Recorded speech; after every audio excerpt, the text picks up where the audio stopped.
Hi everyone, it's me, Xander Simpson, the Jammin Doctor, coming to you from the kitchen table, not from the biscuit tin, because it's the pub quiz and I can't be bothered setting up the biscuit tin just when I'm only talking to you, but that's fine. Thanks for joining me once again.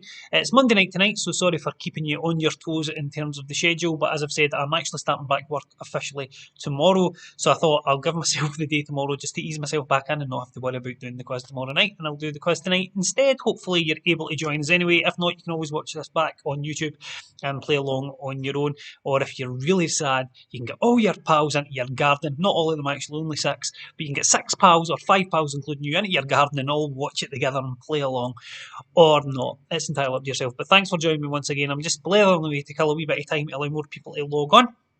I'm looking at some of our comments here to see who we have. We've got Alec, Doogie, and Lynn, Glenn, Trickiest, Dickiest. I think there's more than that looking at that, but not everybody has commented as yet, but that's fine. We might be at a bit lower numbers tonight on the basis that we don't have our usual Tuesday night slot, and maybe that's thrown some people. As I say, now that I'm back at work, you will have to come and go maybe a wee bit, guys, in terms of the dates that we do the show, but we'll keep you updated, all right. So I'll quickly run through this for anybody who may be watching for the first time. Momentarily, I'm going to post a link to a Google form, so you'll need 2 devices to play tonight. You'll need one to watch and hear me, and you will need one to actually give the answers in the Google form. Once you've opened the Google form on whatever device you're using, don't close it and don't navigate away from it because you'll lose all your answers. There's 5 rounds and 10 questions in each round. At the end of each round, you'll hit the next button and it'll take you onto your answer page for the next round. At the end of the last round, you'll hit the submit button and your answers will automatically come to me. They'll go into a spreadsheet that matches your correct answers to the correct answers I've already put in. So you do have to be exact with your correct answers. There are some that I've given you a little bit of leeway with some spelling mistakes. I've put in some alternative spellings, but if what you've put doesn't match anything that I've put in the form, you won't get the points. It's not up to me. Trickiest, dickiest, Richard Scheme was saying to me the day, you docked points off me, and I was trying to explain I didn't dock points off anybody. I just put the answers in. If yours don't match what's there, because I don't have time to go through everybody's answer form individually, so if your answers don't match what's in the spreadsheet, you don't get any points. It's 1 point for a correct answer. Some answers will have half a point available. You'll have half a point if it is someone's name and you only remember the surname. Just put the surname and you'll get half a point. However, if you put a first name and it's wrong, you'll get no points. So if you know the first name, put first name and surname for the point. If you only know the surname, don't, or you can have a guess, but if you get it wrong, you'll get no points. So if you want to guarantee half a point, just put the surname. As I say, try to get the spellings at least close to correct. All right, guys. In every round, there is a dodgy biscuit. That is an answer that I thought you might say, but is actually wrong. There's one in each round, and that'll be minus 5 points if you hit the dodgy biscuit. The last round also has a bonus 5 points available for knowing the connection in the last round. Hopefully that is as clear as mud. I think most of the people who are joining us this evening have played before, so hopefully that all makes perfect sense to you. But if not, don't worry. I put it in the comments section if you have any questions or queries, or if you want me to repeat any questions. As I say, if you've got a spare device, you can do that. If you've got, for example, a phone and an iPad, you can watch me on one and you can comment on that so that we can still see all your comments. But you please don't put your answers in the comment section because that will ruin it for everybody. And use the other device, whatever device you're using for the form. Keep it open for the duration or you will lose your answers. I think that's all the housekeeping. Don't forget, you can let me know how you're feeling with hashtag raging if you get one wrong, or a dodgy biscuit. If you do get a dodgy biscuit, let me know, hashtag dodgy biscuit. I should say these only work on Twitch for the animation to come on the screen, but if you're on Twitch, you can try that. You can put hashtag get it round you if I'm giving you a bit of abuse. You can put hashtag happy if you're having a great time. Hopefully you will be. And if the questions are too hard, put hashtag too hard, as you can see it up here just now. Or you can put hashtag too easy if you think they are just too easy, although I very much doubt that. So without any further ado, guys, hopefully you all know the layout by now and you know what you're doing. Somebody's raging already. Who's hashtag raging? Alex, hashtag raging for reasons best known to himself. We've not even started yet and he's already hashtag raging. I don't have your comments on the screen tonight. And that's deliberate, just in case anybody is flicking through Facebook and decides they're going to they don't know the rules and they put the answers in the comments. I don't want to ruin it for you. So it is deliberate that your comments aren't on the screen for this show. All right, guys. So as I say, without any further ado, I will bring up the first round questions. That should appear on your screen right now. There we go. So round number one, question number one. And this is an A, B, or C question. Don't put A, B, or C as your answer. Please put the answer as you see it on the screen, because that's what's going to get you the points. Alright, so put the answer, don't just put A, B, or C, put the answer as you see it on the screen without an A, B, or a C in front of it. That's what's going to get you the points. So question number 1, this is for the oldies in the audience. Who remembers this? Television licences were first introduced in the UK in 1949. But how much did they cost? So a cost of what? How much was the TV licence when it was first introduced? Was it A, 2 shillings, B, £2, or C, £20?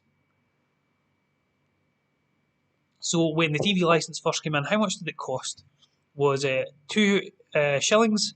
So just for your answer, put 2 shillings, £2, or £20. Alright, that's what's going to get the point here, guys. So 1949, I think Alex Simpson was a young lad of only about 15 or so. So he'll hopefully remember this one. If anyone else born in 1949 apart from my dad that's joined us tonight, I doubt it very much, but anyway. Question number 2. So again, another one, see if you've got, I doubt anybody was alive for this one, but let's see. In what decade did Louis Bellerio, that's easy for me to say, Blériot, I think it's Blériot. I'll try that again. In what decade did Louis Blériot make the first powered flight across the English Channel? So what decade was that? So, for example, if it was the 1990s, which clearly it wasn't, but if you thought it was 1990s, put 1960S. 1990s. That makes sense? Oh no, that was, sorry, I said that wrong because that was 1960s. 1990s would be 1990S. If it was the 1960s, it would be 1960S. If it was the 1940s, 1940S. Does that make sense to you? So that is how you have got to express your answers, alright? Oh wait, sorry, I've not posted the form. Oh, what a schmuck. Sorry, guys, that is totally on me. My apologies. So there you go, I've got you a bit of time. So this is what happens when I'm left him on devices. Apologies. I will post it right now. So my dad just contacted me to remind me that I haven't actually posted the form. So there you go. You've at least had time to think about those answers, all right. And at least I've noticed when we're only 3 questions in. Otherwise, that could have been a bit of a disaster. So the form will be in the comments section now. Apologies for that, everybody. I will bring up the form now. Grand. All right. Sorry about that, guys. So that was my fault. The form actually is in the description of the videos, but I always post it in the comments section. And so, yes, hashtag lol, Doogie Dreadnought. That's a very appropriate use of the lol. And Alex Sims has put hashtag get it round you, but it's actually hashtag get it round you with YE if you want to get it round me, guys. So apologies for that. I'll give you a wee minute. I'll read the questions out again, and hopefully you will have the form. You're able to use the form now, but I will buy you a bit more time, guys. All right. So question number 1 was television licences were first introduced in the UK in 1949 at a cost of how much? Is it A, 2 shillings, B, £2, or C, £20? And again, just put 2 shillings, £2, or £20 as your answer, exactly as you see it on the screen if you want to get the point there. I'll give you a wee second, guys. Apologies for that.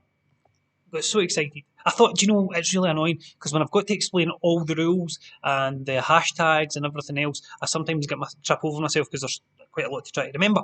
And I thought actually tonight I had explained it really quite well, quite quickly, succinctly, but got all the major points across, and I was feeling quite proud of myself. And then made an absolute arse. So I'd actually only got 2 questions in anyway, so hopefully that's enough time for you to have caught up, guys. In what decade did Louis Blériot make the first powered flight across the English Channel? And I'll just say again for anybody who might just be joining us, if it was, for example, the 1960s, put 1960S.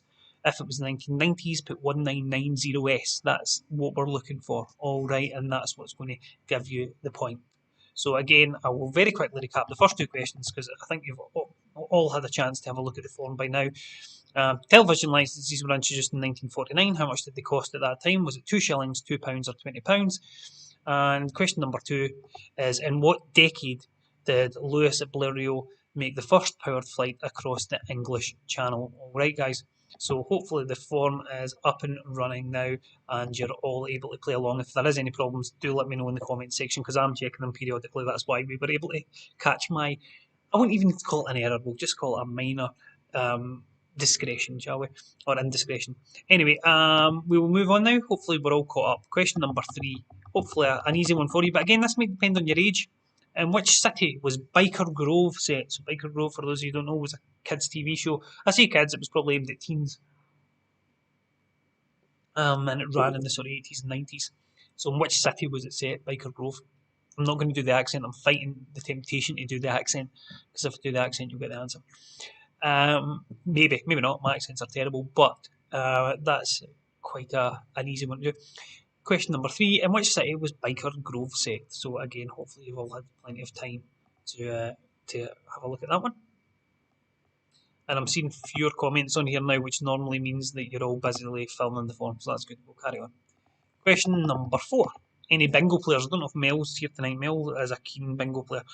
If a bingo caller shouted duck and dive, what number would they be calling? So if you were at the bingo and they said duck and dive, what number would they be about to call? So let me know, guys.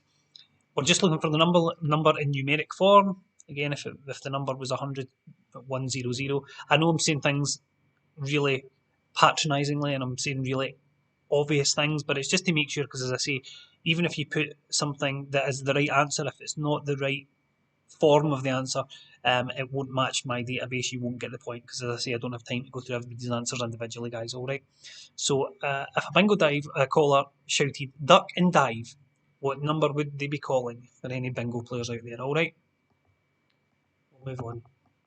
Question number 5. In what sport would you hear the term third man? Wee sport one. We don't have a sport round this week, but there is a wee sport question. I'll say at this point as well, we don't have an in the news round this week, which I know some of you will be disappointed if you've been swatting up in the news just for the quiz, because we normally have a topical round. I'll be honest and say the website that I get these quiz questions from didn't have it this week. I don't know why they didn't have it. So they didn't have it, so I didn't have it. It's as simple as that. I don't really have time to make up all the questions individually on my own, so I take them all off the internet. So that's why there's not a news answer. There's just an extra general knowledge one. Anyway, what sport would you hear the term third man? Question number 6. Again, one for the oldies if you're really old. In what competition did Wanderers beat Royal Engineers 1-0 in the first ever final? So in what competition did Wanderers, and there is no word before Wanderers there, it's just Wanderers beat the Royal Engineers 1-0 in the first ever final? What competition is that? Very famous competition that you'll all have heard of. Alright, we shall move on to question number 7 of round 1. Which of Henry VIII's wives survived him? So, of Henry VIII's 6 wives, only one of them outlived Henry VIII himself. We are looking for her name. Many of you older people will be trying to remember back to the movie. I think there's been several movies made about Henry VIII, so if anyone's seen any of them. There's one with Ray Winston that I remember from a few years ago as well, and one with Damien Lewis more recently. So there are more recent adaptations as well. Righty. Number 8, for those of you who know your Shakespeare. In which Shakespeare play would you find the characters Portia, Antonio, and Shylock? In which Shakespeare play would you find the characters Portia, Antonio, and Shylock? I can tell you that it's the last of those characters that would have allowed me to get this. The other 2 I wouldn't have known, but the third one would have given it to me. But we'll see if there's any Shakespearean experts in the audience tonight. Number 9. Who preceded Justin Welby as Archbishop of Canterbury? So, who was before him? Who preceded Justin Welby as the Archbishop of Canterbury? So again, we're just looking for the first and surname. If you can't remember both names, just put the surname. You may still get a single point. Half a point. If you get first and surname, you'll get 1 point. But if you get the wrong first name, even if it's the right surname, you'll get no points. Question number 10. Which famous scientist is quoted as saying, "If you can't explain it simply, you don't understand it well enough"? I've sometimes heard this said in a slightly different way. I don't know what's the literal version of what this person said, but I've heard it said, if you can't explain it to a 5-year-old, then you haven't understood it yourself. Or put it another way, if you can't explain it simply, you don't understand it well enough. So as always, I'm going to give you the time it takes me to scroll back through the answers to complete the form.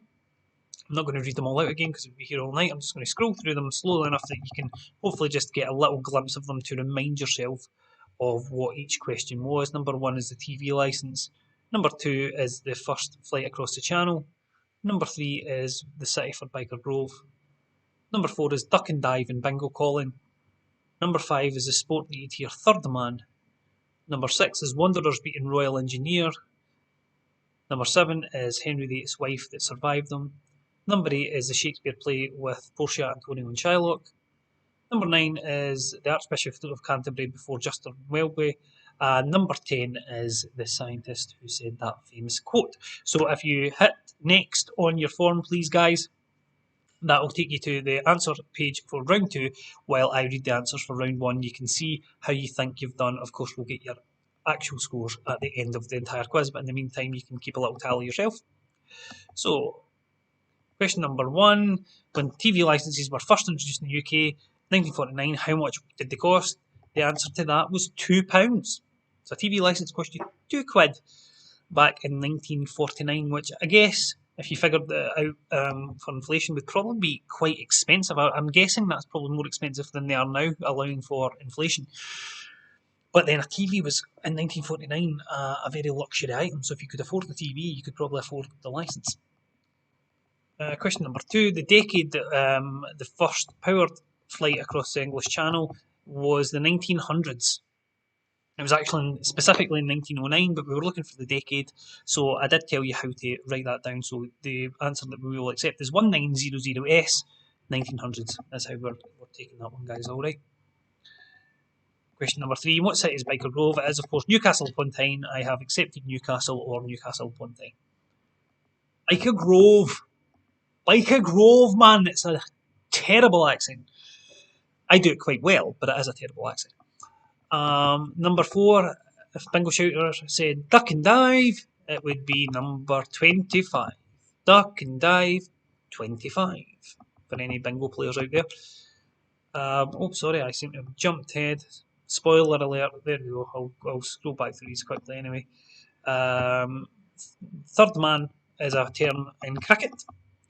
We've got lots of Scottish people playing tonight who probably know nothing about cricket, like myself, but you might know about football, and that is the answer for the next one. So, Football Association Cup, I've accepted, of course, FA Cup. That was the first FA Cup final in 1872. Wanderers beat Royal Engineers 1-0. So, which of Henry VIII's wives survived them? It was Catherine Parr. So, you had to get both names to get the point there, Catherine Parr, because there were 2 Catherines who were, of course, married to Henry VIII. So if you just put Catherine, you don't get any points for that one, guys. That's hedging your bets. You need Catherine Parr to get the point. Question 8. Shakespeare's play with Portia, Antonio and Shylock is the Merchant of Venice. I think Shylock is the merchant, the titular Merchant of Venice. Question number 9. Who preceded Justin Welby as Archbishop of Canterbury? It was Rowan Williams. That was just before he was in Mrs. Doubtfire and Good Morning Vietnam. He was the Archbishop of Canterbury just before that. So Rowan Williams. And it was actually just after he left Take That and Released Angels. And question number 10. Which famous scientist said, "If you can't understand it, if you can't explain it simply, you don't understand it well enough"? Was Albert Einstein. Of course, if you didn't know that one, just have a guess at a famous scientist. I'm sure you could have got there. Oh, someone's laughing at my patter. It's no like them. Diggy Dreadnought. Thanks, Diggy. I'm glad somebody thinks I'm funny. Alrighty. Either that or you're just laughing at me for my absolute ridiculousness. Question number 2 is one that hopefully I should know a reasonable amount about, being the Jammin doctor after all, is the human body. So these are all questions based around the human body. So let's see how you get on here, guys. Alright. So we need both of these for 1 point. All right, you're not getting it just for a single one because we need both things here. Which two gases are involved in the human body's respiratory system? So what two gases are involved in the human body's respiratory system? So just put the name of one gas and then the word and then the name of the second gas. I have accepted the answer both ways round, so it shouldn't matter what way round you put them, but if you just put the name of one gas and then the name of the second gas, you will get the point for that, guys. No half points for this, you need them both to get the point. So two gases that are involved in the human respiratory system. And the respiratory system of every other mammal as well, but we shall work on humans for now. Okay, guys, question number 2. Sorry, we've jumped ahead again. Now, you've got a multiple choice for this again, but please put the name of the body part. Don't just put A, B, or C. If you want the point, you'll have to put the name of the body part. So, where would you find the glabella? Glabella, as you see on your screen just now. Where would you find the glabella? Is that in your face, your stomach, or your bones? So just write face, stomach, or bones for the point there. And you'll get the point. Sorry, actually, I should have mentioned. I forgot to tell you what your dodgy biscuit was for the first round. So I will now tell you that in round 1, if you said that, let me go back because I actually have to remind myself here. Where are we? Oh no, I don't. I maybe didn't give you a dodgy biscuit for round 1. I think I forgot to give you. Oh no, yeah. No, I didn't give a dodgy biscuit for round 1. There you go. You've been lucky because, to be perfectly honest, I forgot. So there's no dodgy biscuit for round 1. You've managed to all escape. Oh no, there is. I knew I had put one when I made this up. So the dodgy biscuit for round 1 was if you decided you were going to just have a bit of a guess at the Shakespeare one. If you put Hamlet, you'll have got -5 points. So hopefully somebody's put Hamlet. So that was the Shakespeare question with Shylock in it. If you put Hamlet in that, then you'll have -5 for that because Hamlet was a dodgy biscuit. So apologies, I did forget to mention that one, guys. So we will move on now to question number 3. By weight, what percentage of the human body is water? And this is on average, obviously, everybody varies a little bit depending on your hydration levels and depending on your size and lots of different things. So we're looking for the average here. On average, what percentage of the human body is water? Is it 60%, 70%, or 80%? So again, just put 60% with the percent sign as you see it on the screen just now, 70% or 80%. Don't put A, B, or C, don't write it out in words. Alright, guys? Hopefully quite straightforward there. So 60%, 70%, or 80% on average, how much of the human body is water? Alright, we will move it along to question number 4. True or false? The epidermis forms the second layer of skin. So, the epidermis is the second layer of skin. Is that true or is that false? So you've got a choice of 2 here, guys. And again, just write. I know I'm saying obvious things again, but somebody will know if they put something and don't get the points. So just put true or put false. That simple, guys. Alright? True or false? I don't know if anybody's having a wee beer tonight on a Monday night. I'm not. I'm back at work tomorrow, so I'm on the tea. Question number 5. And again, roughly speaking, I have not counted them all, but how many cells are in the human body at maturity? So how many cells in the human body? Is it 35 to 37 million? Is it 35 to 37 billion? Or is it 35 to 37 trillion? So again, just put the answers as you see them on the screen. 35 to 37 space and then million with an M, billion with a B, or trillion with a T. So as I say, just exactly as you see on the screen, put 35-37 space and then put million, billion, or trillion. How many cells? Like I say, I haven't counted them all, but this is what we believe to be true. As Jason Leach keeps saying, this is what the science tells us.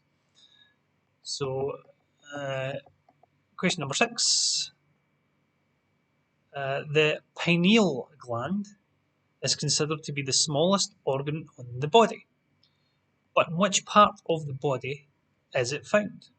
So the pineal gland is in which part of the body? So you can have a wee think about that one, guys. Pineal, Pineal, gland, where is it in the body? And again, just to give you a clue here, we're not looking for the right. It's just above the whatever and to the left of the whatever. We're looking for a one-word answer here, right? Where roughly is it in the body, all right? Question number 7. What does the A stand for in the acronym DNA? So in DNA, you hear people talking about DNA all the time, especially on your crime TV shows and all that sort of thing. But what does the A stand for? If you know what it all stands for, then very good, that's very clever. But we don't need you to write all of that. We just need you to write what the A stands for in that, all right? So what does DNA stand for? Or what does the A stand for? You don't need to write down the D or the N. We just need to know what the A stands for, guys. All right. Single word answer. Question number 8. On average, in a human, what is heavier, the brain or the liver? So, on average, in a human body, what is heavier, brain or liver? So again, you've got a choice of two there, guys. All right. Brain or liver? What one do you think's heavier? Depends on how. I guess if you've got a particularly small brain and you're a particularly heavy drinker, that might make your brain smaller and your liver heavier. But on average, which one is heavier? All right. Question number 9. Where in the human body is the smallest bone? So where would you find the smallest bone in the human body? So again, we're not looking for a description here, right? We're not looking for, oh, it's just round the back of the, or just at the bottom of the, or just above the. We're looking for a one-word answer that is a body part that the smallest bone is in, all right? So that gives you a bit of a clue. We're not looking for a description of where it is. We're looking for the body part that lives in, all right? And question number 10, last question of the round, is another question about skin. Human skin has up to how many layers? So how many layers does human skin normally have? So again, we're just looking for a number here, so just put the number in numbers. You don't have to spell it out, alright? Just put the number in numerics, and that will get you your point. So again, as I say, I will roll through these very, very quickly to give you your final opportunity to get your answers in before we hit next and move on to the next round, guys. So we're looking for the 2 gases that are involved in the respiratory system. We're looking on where you would find the glabella, face, stomach or bones. We're looking for percentage of the human body that's water, that's 60, 70 or 80. True or false, epidermis is the second layer of skin. How many cells are there in the human body at maturity? 35 million, billion or trillion. Pineal gland is the smallest gland, but where is it? What does A stand for in DNA? On average, what's heavier, brain or liver? Where in the human body is the smallest bone? And human skin has up to how many layers? So if you hit next now, guys, please, I will be moving on to give you your answer. So hit next and we will move it along, guys. Thanks very much. So now we are on to your answer. So the 2 gases involved in the human body's respiratory system are, of course, oxygen and carbon dioxide. And just to be generous, I have also accepted carbon dioxide and oxygen. But you have to get them both to get the point, all right? So you breathe in oxygen, you breathe out carbon dioxide. I'm sure most of you will have got that one. Where would you find the glabella? The glabella is in the face. It's up here, guys. Anybody who's interested, up there. So glabella. All right. So by weight, on average, what percent of the human body is water? It is 60%. So that figure is variable, but the average is about 60% in a healthy adult. About 60% water. Question number 4 is a simple true or false. The epidermis forms the second layer of skin. Now, if anybody knows their ancient Greek, then you could have a little clue here, because epi means top, as in the epicenter or epic.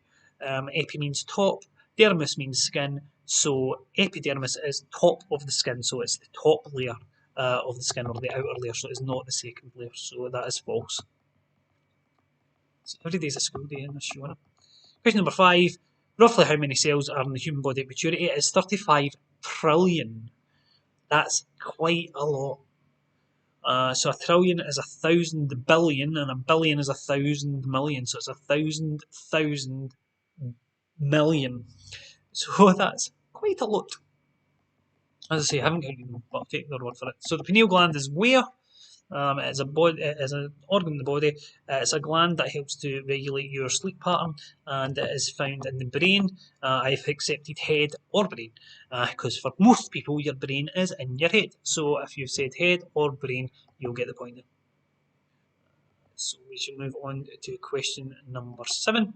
What is the A in DNA? So DNA is deoxyribonucleic acid. So the A is acid, which is the easiest part of the whole thing to spell. So it's just as well as the A they were standing for. So number 8 is what's heavier on average, the brain or the liver?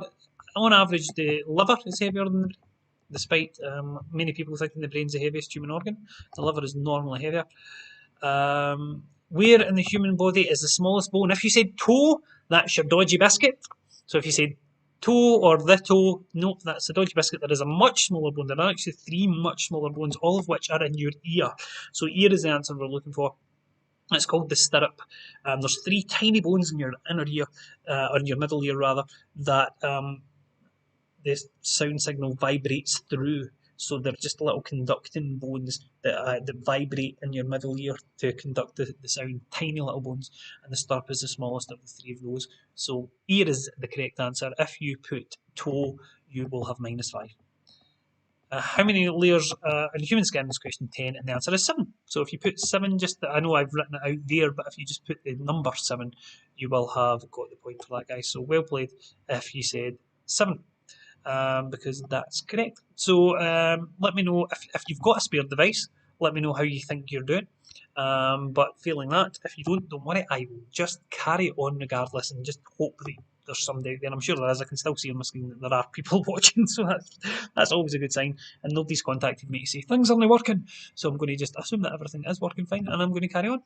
So question number 3, round number 3 is all about a place that I'm sure you have all been. In fact, I'm pretty sure that the vast majority of you will be there right now, and that is Scotland. So this is all about Scotland, so hopefully you'll have a little bit of insight for this one. Alex Simpson said he's doing not great. I'm sure you're maybe doing better than you think. You don't know. It's a tough quiz. I always say this, guys. Even if you're getting 1 or 2 rounds, you're doing better than most people doing most quizzes. Because if you've ever been to a pub quiz, you'll know you've got a team of 5 or 6, and if you all get 1 or 2 answers each, then you'll get 6 or 7 each round, and you'll be doing quite well. So if you're getting 1 or 2 on your own, you're actually doing reasonably well. So don't worry about it. It's just a bit of fun. So, question number 1 of round 3, all about Scotland, this one, guys. The Battle of Stirling took place in which year? So I'm looking for the year that the Battle of Stirling took place. Just put it out again in numbers, 4 digits, guys. I have been slightly generous that if you've got this exactly right, you'll get your point. If you've got it 1 either side, you'll get half a point. I doubt anybody will go 1 either side, because I think it will be something that you'll either know or you won't. However, if you do get it within 1 either way, you get half a point. And that goes for the next question as well, which is also about a year. So question number 1 is the year that the Battle of Stirling took place. And question number 2 is Andy Murray, who has won Wimbledon twice, as I'm sure most of you know, was born in which year? So what year was Andy Murray born in? And yet again, if you got it exactly right, you'll get a point. If you got a year either side of it, you'll get half a point. So what year was Andy Murray born?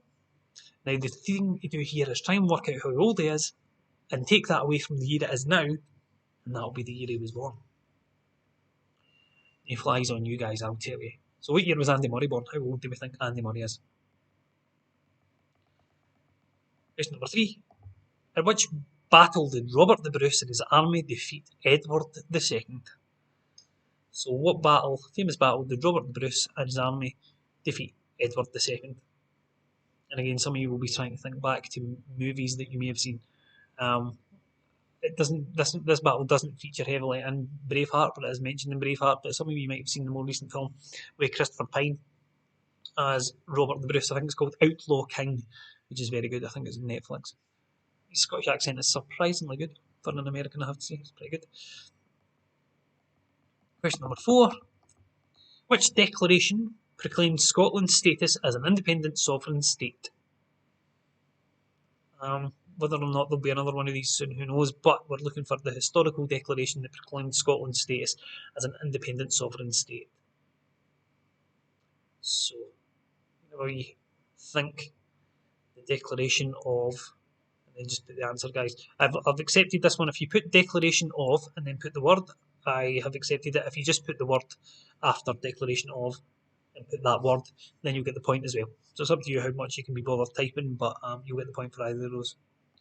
Question number 5, Scottish singer Annie Lennox. Sure, lots of you are Annie Lennox fans. She achieved major success as a solo artist, but in which band did she start her career? So what band did Annie Lennox start her career in? As I say, major success as a solo artist, but in which band did she start her career? And, again, a wee memory test for some of you there, I suspect. You got points for knowing what the answers were after you got them. I'm sure lots of you do well, because I'm quite like that when I do quizzes. I go, what is it again? And then you get the answer and you go, that's it. And then you know what? You go, I knew that one. I'll just give myself the point. That's what I would do. Anyway, question number 6. Okay, who was the only surviving legitimate child of King James V, who took the throne just 6 days old? So, who was the only surviving legitimate child of James V of Scotland and took the throne at just 6 days old? So that's James V of Scotland, of course. The clue is there hasn't been a James V of the United Kingdom, so it would really have to be, wouldn't it? But who was the only surviving legitimate child of James V who took the throne aged just 6 days old? See how well people know their Scottish history here. We'll, another Scottish history question. Which battle took place in 1746, which saw the Jacobites defeated by the Hanoverian army? Hanoverian. It's easy for me to say as well. Which battle took place in 1746, saw the Jacobites defeated by the Hanoverian army? And again, those of you who know your Scottish folk songs might know a song about this. There's probably several Scottish folk songs about this, but there's one particularly that comes to mind. So, what battle took place in 1746? Jacobites defeated by the Hanoverian army. Question number 8, very simple question. What is Scotland's largest town? And the wording of that question is important here, guys. What is Scotland's largest town? The question does not ask what is Scotland's largest city. The question asks what is Scotland's largest town. So we're going by population. What is the largest town in Scotland that does not have city status? Alright, largest town in Scotland.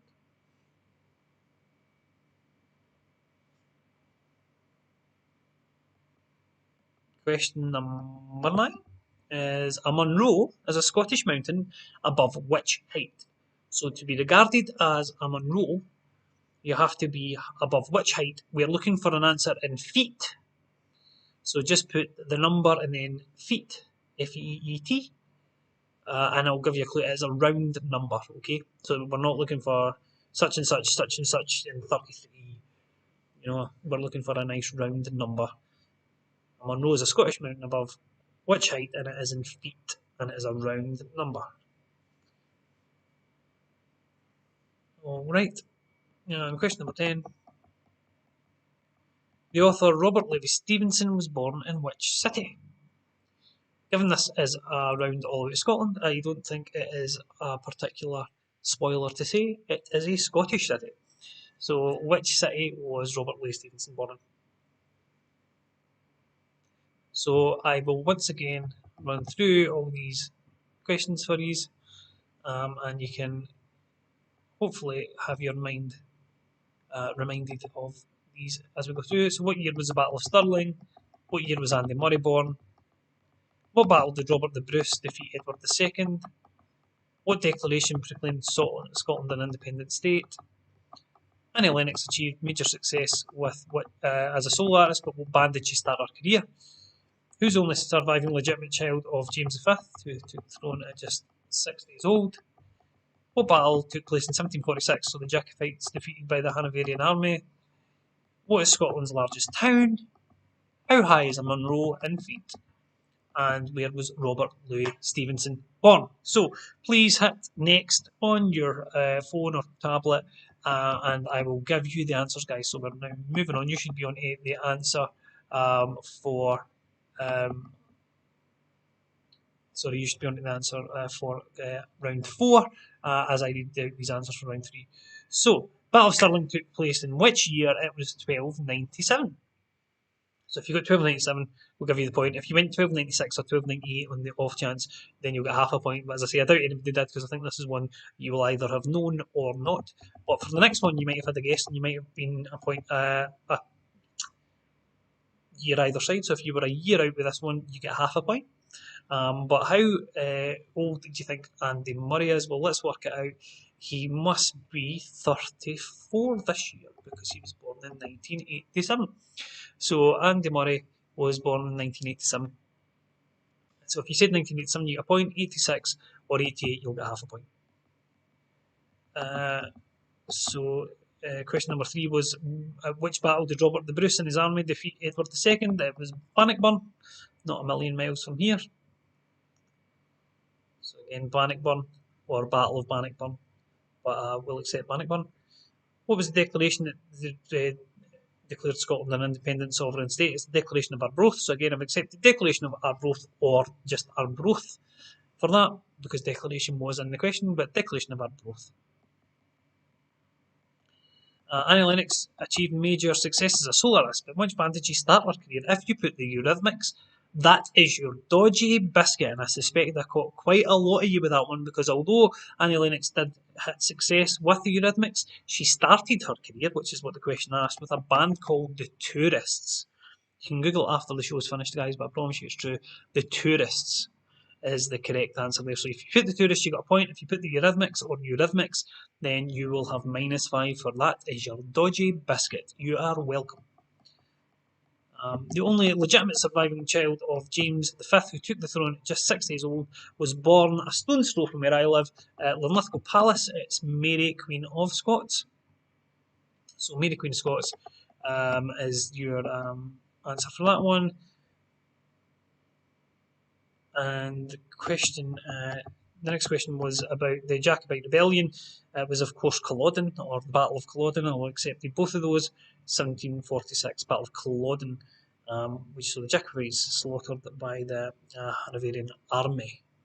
Interesting, because it says the Hanoverian army. It doesn't say by the English, because actually most of the army were Lowland Scots, with some English supporting the troops, but actually, contrary to popular belief, it wasn't a battle between Scotland and England. It was a battle between Lowland Scots with some English against Highland Scots with some French people joining on. And the premise of the battle was never about Scottish independence, as had been the case back in Bannockburn. The premise of the battle was simply about restoring a Jacobean to the throne, i.e. Bonnie Prince Charlie. There you go, wee bit of history for you guys. What's Scotland's largest town is Paisley. So by population, the largest town in Scotland, not regarded as a city, is Paisley, in the west of Scotland. How big do you have to be a Munro? The answer's in feet. I did tell you it's a round number, and the answer is 3,000 feet. So that's what we're looking for, 3,000 feet to be regarded as a Munro. And where was Robert Louis Stevenson born? In which city? Lots of you will have been at Waverley train station. Waverley gets its name from a Robert Louis Stevenson novel, although I can't off the top of my head actually remember which one. But it is Edinburgh. So that was your clue there, guys. It is Edinburgh. So hopefully you're all ready to move on to round 4, which is more general knowledge, because as I say, I don't have an in the news round this week. unfortunately. So we're just giving you more general knowledge for this one, alright? So hopefully you're all on round 4 on your form, the Google form that you can submit at the very end of the show, remember.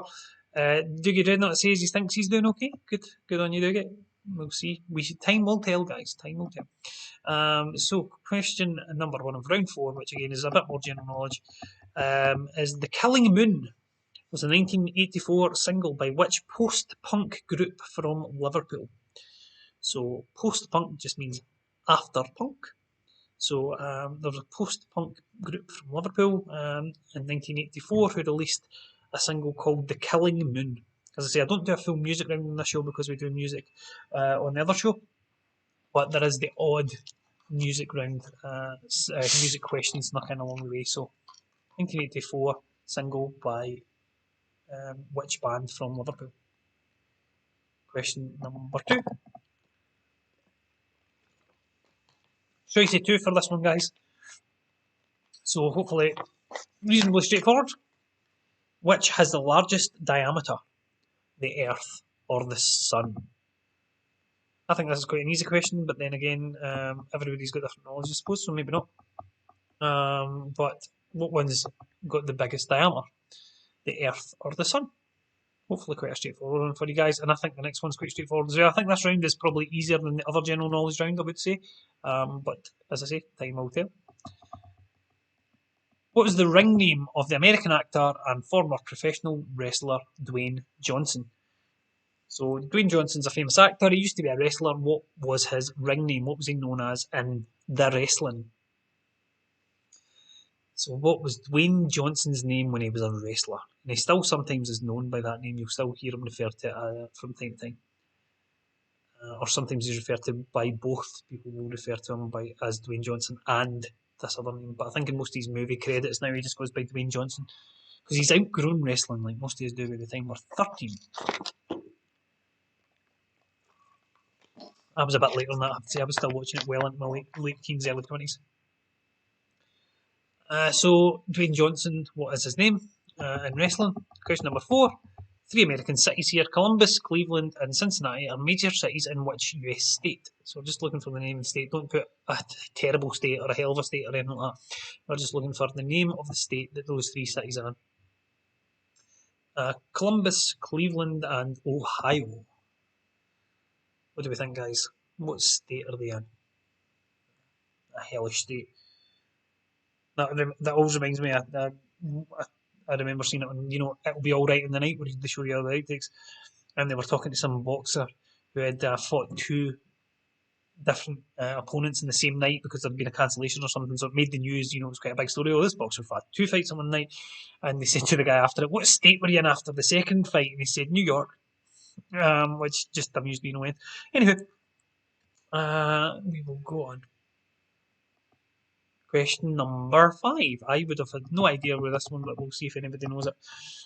In fashion, which B, so that's the letter B, is a style of cut which is squarish or chunky in style or appearance?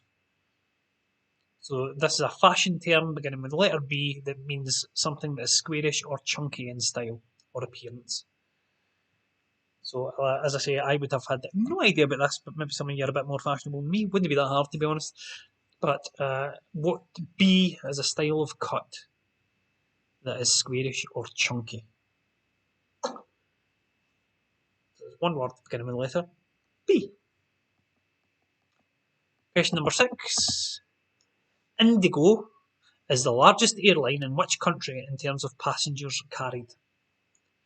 So in terms of passengers, Indigo, as you see it on your screen right now, is the largest airline in which country in terms of passengers carried? So which airline or which country has this Indigo as its largest airline?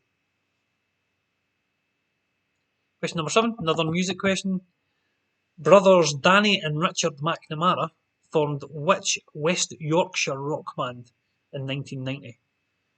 So West Yorkshire rock band were formed in 1990 by brothers Danny and Richard McNamara. Give you a clue, if you actually listen to this band, you can hear the accent come through when they're singing.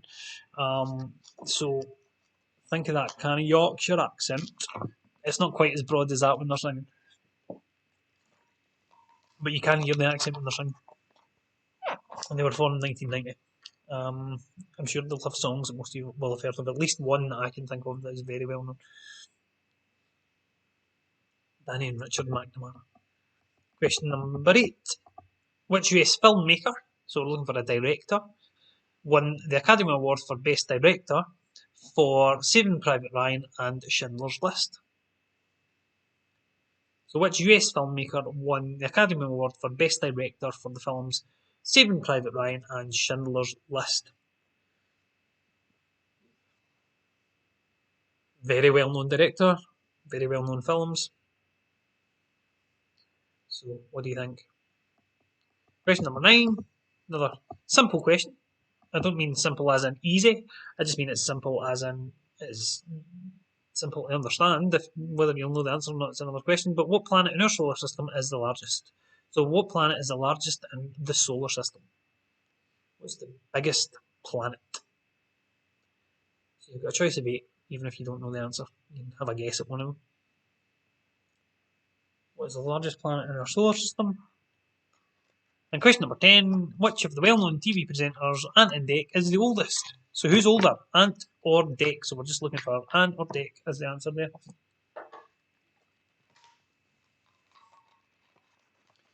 So again, even if you don't know, you've got a choice of 2 with that one, guys. So there's a few in this round that even if you don't know, you can have a guess at. And still have a chance of getting some points, alright? So we will quickly run back through these as we always do, back to the start of this round. And we will go question number 1. The Killing Moon is a 1984 single by which group from Liverpool? What is larger, the Earth or the Sun? What's the ring name of Dwayne Johnson? Columbus, Cleveland and Cincinnati are major cities in which state? Which bee is a squarish or chunky style of cut? Indigo is the largest airline in which country in terms of passengers? Danny and Richard McNamara formed which West Yorkshire band? Which filmmaker won Oscars for Saving Private Ryan and Schindler's List? What's the largest planet in the solar system? And who is older, Ant or Dec? So please hit next, guys. That will take you onto the answer screen for round 5. And in the meantime, I will read out the answers for round 4 and you can have a think about how you've done there, alright? So The Killing Moon was a 1984 hit for which group? It was Echo and the Bunnymen. So Echo and the Bunnymen have accepted it with the ampersand or with the word and, as you see on the screen. So Echo and the Bunnymen is the correct answer there. Anybody who's into the 80s music? I think that's quite an easy question, but maybe not. What's bigger, the Earth or Sun? Of course, the Sun is much bigger than the Earth. It's huge. The Sun, by far the biggest thing in our solar system, so much, much bigger than the Earth. What's the ring name of Dwayne Johnson, well-known actor? He's sometimes still known as Dwayne The Rock Johnson, but we are looking for the name that he was known as in the wrestling, which was The Rock. So I'm sure lots of you will have got that, even if you're not wrestling fans. He's such a big star now. I'm sure lots of you will have known. So Columbus, Cleveland, and Cincinnati are all cities in Ohio. So Columbus, Ohio, Cleveland, Ohio, and Cincinnati, Ohio. Is the answer for that one. Which bee is a style of cut which is squarish or chunky in appearance? It's boxy. So the term used in fashion is boxy, B-O-X-Y. Would never have known that myself. Some of you might be a bit better than I am. Indigo. So if you have a look at the word, that's the clue really, because the G is capitalised, so it's I-N-D-I, go, so it's actually India. So it's India, go, indigo. So as I say, the clue was on the screen there with the capital G of Indigo. So India is the answer we're looking for. Danny and Richard McNamara formed Embrace, which I'm sure some of you will know some of their songs, but I'm sure some of you will know the song One Day Like This. Throw your curtains wide, one day like this you'll see me ride. So there you go. I see this isn't even the music show and I'm still just giving you all that fabulous music for you guys. Okie dokie, next question is the US filmmaker who directed Saving Private Ryan and Schindler's List. It is, of course, Steven Spielberg. So I've included a couple of variations on the spelling of Spielberg for that, guys, because I do appreciate that that's a tricky one to spell. So I've hopefully caught your spelling if you spelled it wrongly, but if not, tough titty. What's the largest planet in the solar system? It is Jupiter. If you have put Saturn, then you get -5 because that's your dodgy biscuit. So Saturn is the second largest, but Jupiter is the largest planet in our solar system. So if you put Saturn, you get -5. If you put Jupiter, you get the point. And which is older, Ant or Dec? It is Dec. So Declan Donnelly is older than Ant McPartlin. So Dec is the answer we were looking for there. So well done, guys. Again, if you've got a spare device, let me know how you're doing. We will move on to round number 5. This, as always, is the connection rounds. So we have got 9 general knowledge questions, and then the 10th is asking what is the connection between those answers. So we shall carry on, guys. So you can have a wee think. Once you're a few questions in, you might have noticed the theme, and if you notice the theme, it'll allow you maybe to have a guess at some of the other answers. So question number 1 is Edith Piaf, famous French singer, noted for her big voice, but by what colloquial term was she known? So that's a posh way of saying what was her nickname. So what was Edith Piaf's nickname? What was she known as? Quite a well-known nickname. If anybody knows anything about Edith Piaf, they'll probably have heard her referred to as this. Edith Piaf, what was her nickname? Question number 2. Who came last in the 1988 Olympic ski jump? So who came last? Who was the last place in the 1988 Olympic ski jump?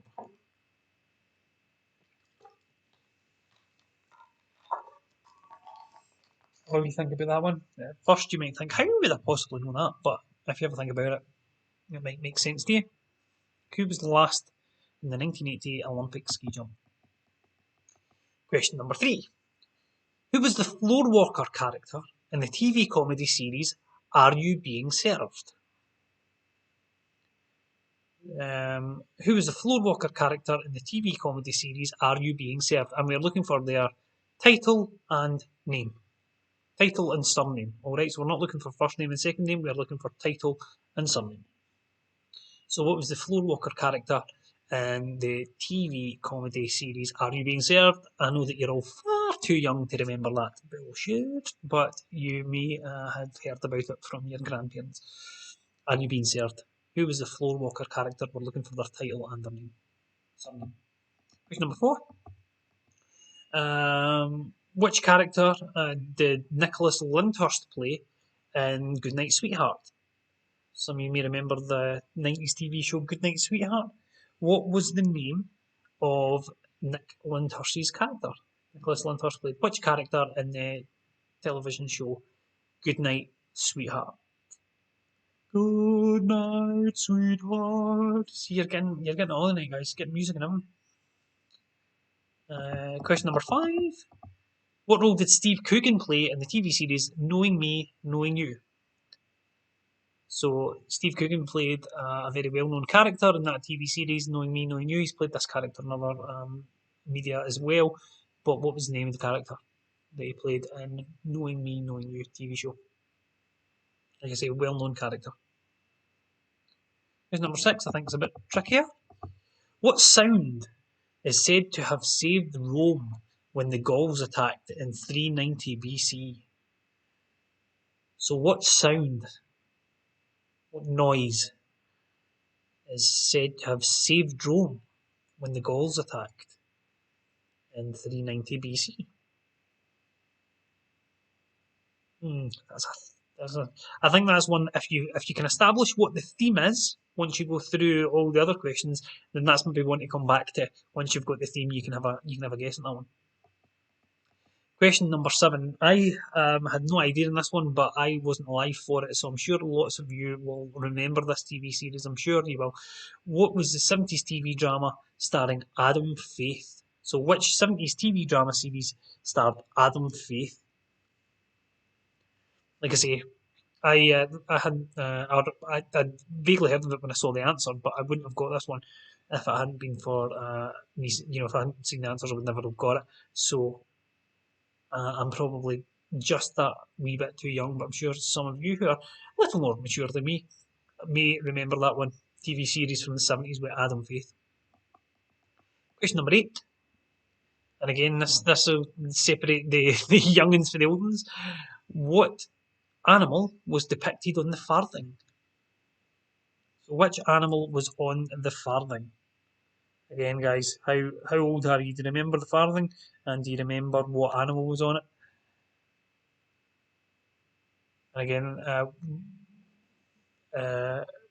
it's a we need to be specific with this one, all right? We're not just looking for the general sort of type of animal. We're looking for the specific animal that was on it, all right?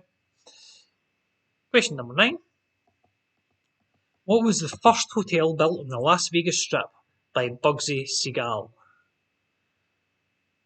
So, what was the first hotel that was built on the Las Vegas Strip by Bugsy Siegel? Very first hotel on the Vegas Strip. Very famous hotel that I'm sure some of you will have heard of.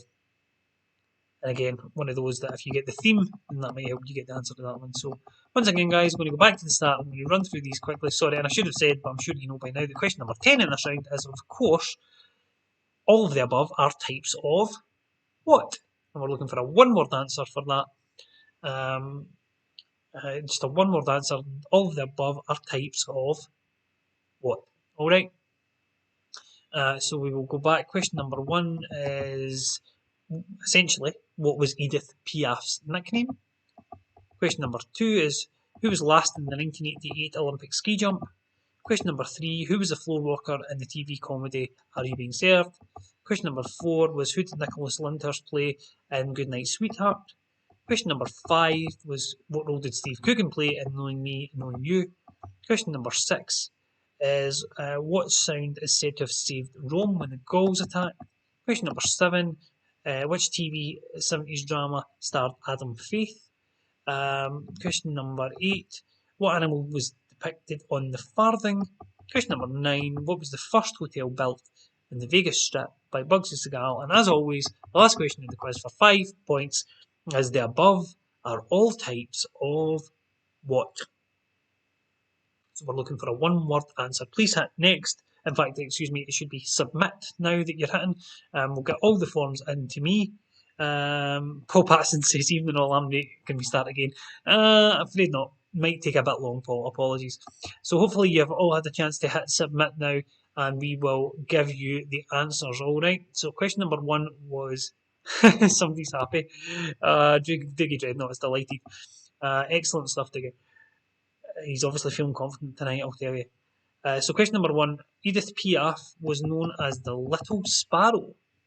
So that was her nickname. Those of you who know Edith Piaf, I'm sure will know that. Question number 2 was who came last in the 88 Olympics ski jump? And again, if you didn't think of this guy, then shame on you, because the man is a living legend. Eddie the Eagle Edwards. So I've accepted Eddie the Eagle. I've accepted Eddie the Eagle Edwards. I've even just accepted Eddie Edwards. But we'll give him his name, Eddie the Eagle Edwards. It's a great story. I know that he gets mocked because he came last, right? But there were no ski jumps in the UK at the time when he applied to the Olympics. He'd never been on a ski jump. He just at the time you didn't. That's now they've changed the rules, but at the time you didn't have to have any sort of ranking in that specific sport to qualify. You just had to be the best in your country. We didn't have anybody else, so you just went and did it. So fair play, the Eagle. Question number 3 was the floor walker. Now you've been served. If you said Mr. Humphreys, that was your dodgy biscuit. That's -5, guys. If you said Mr. Humphreys, it was actually Captain Peacock was the floor walker in Are You Being Served? Question number 5 was who did Steve Coogan play in Knowing Me, Knowing You? He's played them in lots of. Question number 4, excuse me, was Nicholas Lyndhurst's character in Goodnight Sweetheart was Gary Sparrow. Question number 5 was Alan Partridge, which was played by Steve Coogan in Knowing Me, Knowing You, and lots of other things as well. Question number 6. The sound that saved Rome from the Gauls apparently is the honking of geese. So if you said honking of geese or honking or just geese, I've accepted all of those as answers, guys. All right. So the honking of geese or honking is the correct answer that saved Rome from the Gauls. Question number 7. The TV show starring Adam Faith was Budgie, not one that I had ever seen, but as I say, it vaguely rings a bell. I'm sure lots of you will got that. Budgie is the answer. Next question, what animal was on the farthing? It was a wren. Again, some of you may you may be showing your age here, guys. Question number 9 is the Las Vegas Strip. The first hotel built in the Las Vegas Strip is the Flamingo. So I've accepted Flamingo or Flamingo. That was the very first hotel way back. And if we go back through the answers, you should hopefully by now have noticed what the theme is. What are the all types of? You've got sparrow, eagle, peacock, another sparrow, partridge, geese, budgie, wren, and flamingo. They are all, of course, types of bird. So well done. If you said bird, you got 5 points for that. So I accepted bird or birds. As always, I accept the singular or plural for all of those. So well done, everyone, if you said that. Now I am going to bring all your answers now. So we've got 7 people who have submitted answers tonight, which means that I think that there are 9 of you playing in total because there are a couple of double ups. We've got a couple of couples, if that makes sense. So I am getting the answers in front of me just now. I will keep you on tenterhooks while I'm doing so, and hopefully it's worked every other week, so hopefully it will work this week. I will put the answers on in my spreadsheet. It will match up the answers with the correct answers that I had already programmed in, and that should hopefully give us all your scores. So let's just have a look here, guys. As I say, I like to keep you on tenterhooks, and we'll see who's won the quiz this week. Some decent scores already, I can see. So it's hello, my lovely wife has just returned. She's out in the garden in the cold with her friends who she hasn't seen for a long time because we have been. She didn't. She went a walk. She's telling me they actually went a walk, which is lovely. Considering it had been, we've been in lockdown for ages. That's actually a rare treat for us, believe it or not. So we've had a lovely day. Actually been interacting with real people, and Robin got hugs from her grandparents for the first time in over a year. So it's been quite a nice day, quite an emotional day in lots of ways, guys. And Michelle's telling me it's the first time she's done 10,000 steps in a long time as well. So I'm back at work tomorrow, so my steps will be uncharacteristically high tomorrow as well, no doubt. So there's, as I say, really good scores this week. I think I'm right in saying, just having a look at this, that everyone has scored very, very well, and most of you have scored higher than you usually score. So you're getting better or the quiz is getting easier, but I will choose to believe that you are getting better, guys. All right. So I am going to go largest to smallest so that we bring it up. Oh, tremendous! Right, guys. I'm just going to read some of your comments before I bring up the answers, because I know that some of you will be commenting away while I'm doing this. So Doogie Dreadnought says hashtag happy. Neil says maybe's eyes, maybe's no. Paul Patson says, do I get a point? Lol. No. Quite honestly, because you've not been playing along. I'm sorry, I'm a harsh quizmaster. But if you want, depends how honest you are, Paul. If you want to watch it back and just let me know how many points you got, then I will I'll tally up as long as you're being honest with me, alright? And I'm sure you would, because none of my biscuiteers would lie to me. Glenn Cornwall quite often gives me his score after the quiz, and he's always honest. So I'm trusting you to do the same, Paul. All right. I'm sure you will. I'm sure you wouldn't lie to me. But there you go. I'm going to bring it onto the screen now, guys. Okay. Hopefully, depending on what kind of device you're watching this on, you will see it on your screen. But our winners this week, drum roll, please. It's John and Liz McMahon. Well played, John and Liz. John and Liz have won the quiz before, so doing really well with an excellent score of 31, and an excellent score as well for Lynn and Dougie Allen, who have got 30 points, which is joint second with Kenny Skeen, also on 30. Brian Doyle, last week's winner, just pipped at the post by 2 points. And there we see it. Diggy Dreadnought, hashtag happy with his score. Even though it's second place, but still a very good score. Then we have Aldal on 25, Sam on 24, and Tricky on 17, which again I think is the his high score of the series as well. And that's even Tricky's telling me that was even with him getting a dodgy biscuit. So well played, everyone. Thanks for joining in. That was really good fun. I hope you all enjoyed yourself. I will be back with you on Friday night, and then after that, I'm going to have to, as I say, come and go wee a little bit. I'm going to make up a wee schedule, and we can take their Paul passes. I can't because I've heard the answer from the last round, and I wouldn't cheat. I'm sure you wouldn't, Paul. So thanks for joining me, guys. As I say, I'll see you all on Friday for the music show with music quiz. Try to get on Twitch if you can, because there's lots of more fun stuff you can do on there. And if you do that, please hit the follow button to get my follows up, and I'll see you on